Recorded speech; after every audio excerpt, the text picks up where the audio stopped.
Actually. Good afternoon to you as well. How are you? I'm pretty good. Yeah, looking forward to the holiday season, but got a lot of good stuff to finish up this week too. 3 more days and then we're free. Just kidding. I don't think about it like that. Yeah, Did you notice our little background today? It's winter themed. it's very festive. Even the fonts are festive that you chose. Yes, I added festive fonts. Mhm. Don't worry, I don't have too much time on my hands, but I had a couple spare minutes apparently Yeah. to do that. Um, cool. So thanks for joining us, Antonio. Those who are watching in, listening in, we're gonna try to host AMAs with Antonio more often. I think we both agree that it's going to be great for our community to have a more of a direct line of access to asking Antonio questions and getting feedback from the top of the food chain here at DYDX. So obviously, Antonio doesn't need any introduction. He's the CEO and founder of DYDX. My name is Kenzie. I'm on the marketing team here. And Antonio, do you want to, I don't know, intro yourself really quick, and then I'll just hop right into the questions. Yeah, for sure. So I'm Antonio, the founder and CEO of DYDX Trading, and then been working in crypto and I think like over 8 years at this point. So been around the block a little bit, and hopefully can answer some of your guys' questions. Amazing. And then those who are listening in on YouTube, feel free to ask questions in the chat. We'll see if we can get to them. And if you're on Twitter, you can write comments and I'll try to monitor there as well. But our first question, so all these questions sourced from the community. So first one we have is, will DYDX ever use ETH or other tokens as collateral? Why or why not? So this is a good question and something we've been thinking about for a little while on the product side. Honestly, our understanding right now is that we're trying to build a product first and foremost for really professional traders. And this is actually quite different than I would say the target user base of most projects within DeFi. Professional traders really have different things that they care about. And the biggest user segment that we're targeting is users that are coming from centralized exchanges. And that's the way that we grow. So the reason I'm starting with this background in mind is because the target users are the most important class of user that you're trying to build for. So with that in mind, they're coming from centralized exchanges. They maybe some of them are already in DeFi, and that's most people trading on DYDX. But look, DYDX is already by far the biggest perp decentralized exchange in crypto. So there is not a huge amount of room for us to grow within DeFi. Really, we have to zoom out and try to grow DeFi as a whole. And for us, that means professional traders. And those are the people that are trading perps on Binance and wherever else. And the reason I'm saying this is because those platforms, and at least the way those platforms are being used, is mostly through stablecoin collateral. So that's the reason why we've decided so far to use USDC as the form of collateral on DYDX. Zooming out, I believe there will come a point where DYDX supports multi-collateral. However, that's not going to be for a while. I think that's probably on the 1 year plus time horizon at this point. And even if we do get to that point, I believe the next forms of collateral that are going to be really useful are other types of stablecoins. So, like potentially Tether, if that's in a safe way that doesn't affect the risk of the system, potentially DAI, things like that. Maybe ETH at some point. I will say that that's actually a harder problem to construct a cross-margin system that's based on non-stable assets, but something we're thinking about for the long term. Cool. That's really exciting, actually. I know that more on a short-term horizon, you've talked a lot about permissionless markets. So we had a few questions asking about when can users expect permissionless markets and how do you see them working? Yeah, so maybe just a brief overview on what permissionless markets is. We are really excited about the opportunity for not just the community of DYDX to be able to add markets to the platform, because now, especially with the DYDX chain, that's what exists. The community can go and vote. I believe one of these is kind of going on right now, where anybody can come that has the DYDX token, put a vote, people can vote on it. And if that vote passes, then that asset will get added to the protocol. that's awesome. That's really fundamentally different from how it works in centralized exchanges and how DYDX to some extent has worked in the past. And we really feel like that's exciting, but not the end state. And the awesome end state we want to get to is more a Uniswap style experience where you don't even have to have a vote. You don't even have to ask anybody for permission to add a new market to this trading platform. And any user could just come and add any asset to the protocol. Now, that vision is going to take a long time to realize to the fullest extent. I have a good amount of conviction that that is the right direction to go with DYDX, just because whenever we ask users what's the biggest feature that they're looking for on DYDX, it's more markets. And Yeah. it makes sense, right? Like crypto has tons of different assets. People really need to trade the hot coins. You want to trade the coin sooner than it's listed on other exchanges. And there's a lot of opportunity around that. So I see this as something that's uniquely enabled by DeFi, and we're excited about it. So if you're asking about the timing specifically, probably sometime around 6 months from now, maybe like 4 to 6 months from now, we'll be able to get something out on this. And I think that's definitely something to be excited about. We're treating this, as we do all products, as an MVP, a minimum viable product. So we're just going to try to come up with something that is a great product, but scoped down so we can test the hypothesis as to whether it works. People want this. We didn't spend too much resources on it. And probably around 6 months from now, we'll start to see the beginnings of that. Cool. Yeah. So DeFi Summer 2.0 happening in 2024, hopefully. That's exciting. Cool. Um, okay. And then you kind of touched on this, but people are curious until we have permissionless markets or until permissionless markets are live, will there be any more markets added? So definitely yes, and we're already starting to see the beginnings of this.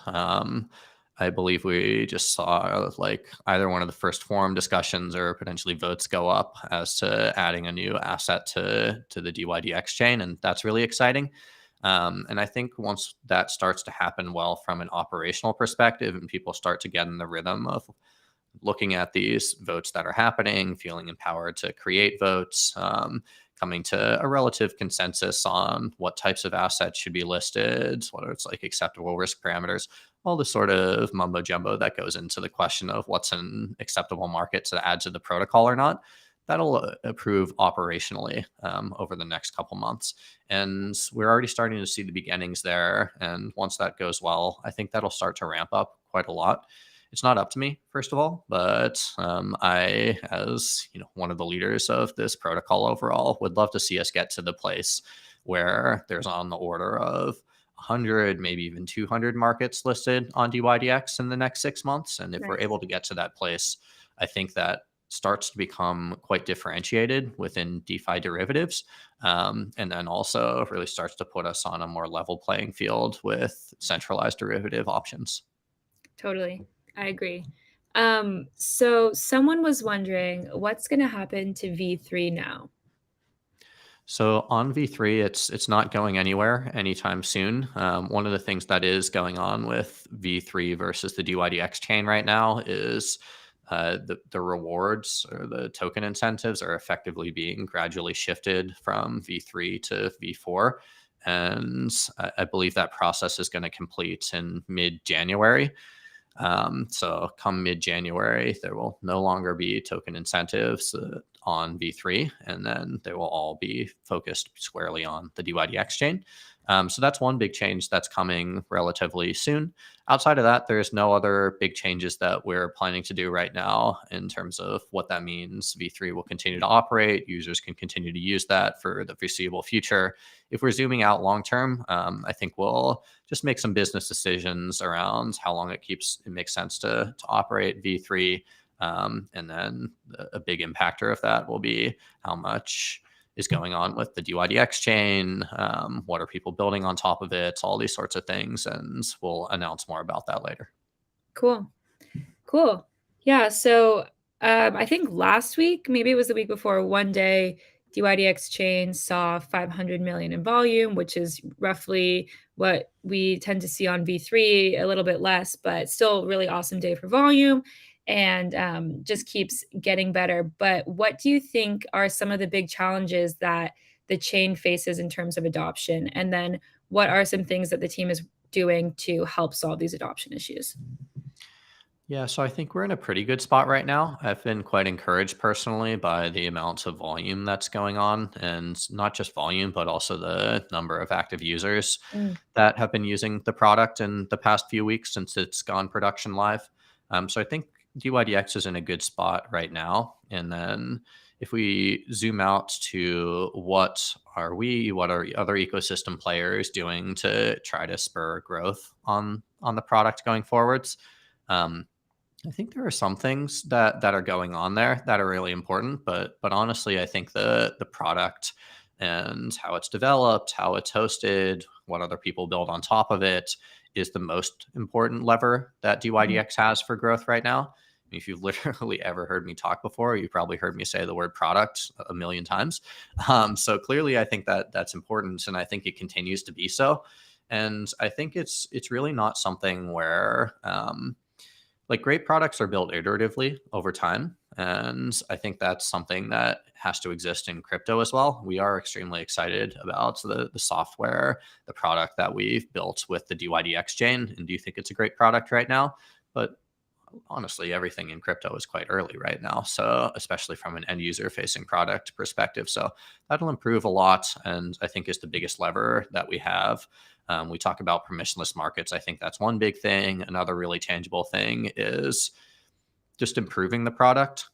So fixing a lot of bugs, improving reliability, Mhm. making tools for market makers to provide better liquidity, all these sorts of things that just continue to make the product better and better and better. Some end user facing ones, like we're trying to work with various centralized exchanges to allow users to onboard to DYDX from a centralized exchange. That'd be sweet, right? Because then you don't have to deal with gas fees. You don't have Yeah. to deal with waiting 10 minutes for your Ethereum confirmations to happen. And it's just like you're on whatever exchange, hopefully, and you can kind of click DYDX, withdraw your funds. It's right there. That seems like a really big win. Potentially getting more wallet integrations, things like Kepler, things like other wallets potentially, I think could be big. And we'll just continue on that forever. Yeah, definitely. And some of the things you mentioned, I think, are actively in the works, if not coming very soon. So that's Mhm. excited. Stay tuned. Follow the Twitter for updates. Um, I know, I mean, I think I know the answer of what you're going to say to this, but someone was wondering, do you think making the move to DYDX chain was the right call? Yeah, I do. Probably, obviously, but I think it's honest. And what some of the things that gives me conviction around that is just first of all the amount of difference between DYDX v3 and the DYDX chain. I think it's hard to see at first glance potentially because really the lens that we tried to create this product, this software with is keeping things mostly the same from a product perspective from V3 to V4, but making it fully decentralized. And we're going to start to see the effects of that in the long term, where it's going to be much easier for other people to build things on top of the platform. Mhm, The code is open source, and just generally all of the benefits of DeFi that we know and love, we're really going to start to see on DYDX going forwards. So I'm excited about that. I think there certainly is risk every time anyone launches a new product that it's going to be as good. Users are going to like it. Generally the migration from the old product to the new product goes well, and that's not done yet by any means. But as I was saying before, seems to be in a really good spot. So that mhm, makes me feel great. And just generally, we at DYDX have had this history of creating very different products over time. Like at the beginning, we were doing margin yeah, trading on Ethereum, then we were doing perpetuals on Ethereum, then we were doing perpetuals on Starkware, and then we're now doing perpetuals on our own blockchain. And these are all really different products. And every time we've taken the approach of building a great product and then throwing the old one away eventually when it's done and people are no longer using it. And I think that I'm not going to say we're never going to do that again at DYDX, but I think that the shelf life of this product maybe is indefinite. yeah. That's not to say it's not going to change, but I think it's just a really great platform to continue building on because we as software developers now have a huge amount of control over the software. It's Mhm. super vertically integrated, right? Like we are developing everything from the user interface all the way down to the core node software that all of the validators are running. And the point of that, you may say, well, like, great, but like, who actually cares? All I care about is the end user facing product. Exactly, you should. But the controlling all of this from a software development perspective is really empowering as to Mhm. what we as developers can build long term. It's like, let's just take an extreme example. I certainly don't know or think maybe this is the case for DYDX long term, but say L2s continue to go really well. And 5 years from now, whenever we're like, okay, actually, we want DYDX to roll back up to more secure, whatever, Mm. L1 blockchain. We could actually do that with the DYDX chain because, That's again, cool. we control the entire software Mhm. where it would be challenging, but we could potentially like write the roll up logic into the node software, have it roll back up to Ethereum, very much in the same way that's like the sequencer for an optimism or base or something like that rolls back up to Ethereum. So we have a lot of control over the software, and I think it'll last a lot longer because of that, and that's an exciting thing. Cool. Yeah, I actually didn't know that last part about being able to roll it back up to, some kind of L2 in the Mhm. future. I think that's interesting. Um, kind of touching on something you mentioned is, do you have any partnership/integrations planned for DYDX in the coming future? Yeah, so I touched a little bit on the withdrawals slash deposits with centralized exchanges. There's nothing firm planned there, but that's something we're excited about, and us and other people in the ecosystem are working on. That's a big one. Probably like we're working on some which are slightly lower priority, but still exciting around partnerships with various wallets, potentially partnerships with fiat on ramp providers. Mm, So those are a few. And I think, again, you're sensing a theme here, but I'm keep talking about this. It all comes back to the product. I yeah. think a lot of other projects will think of partnerships as distribution, which Mm, is great. And distribution is absolutely important for having long term success for any type of product. However, I really believe the most important thing right now is that we find strong product market fit with DYDX. yeah. And you may ask yourself, well, hey, wait a minute. I thought DYDX was doing well. DYDX is one of the biggest players within DeFi.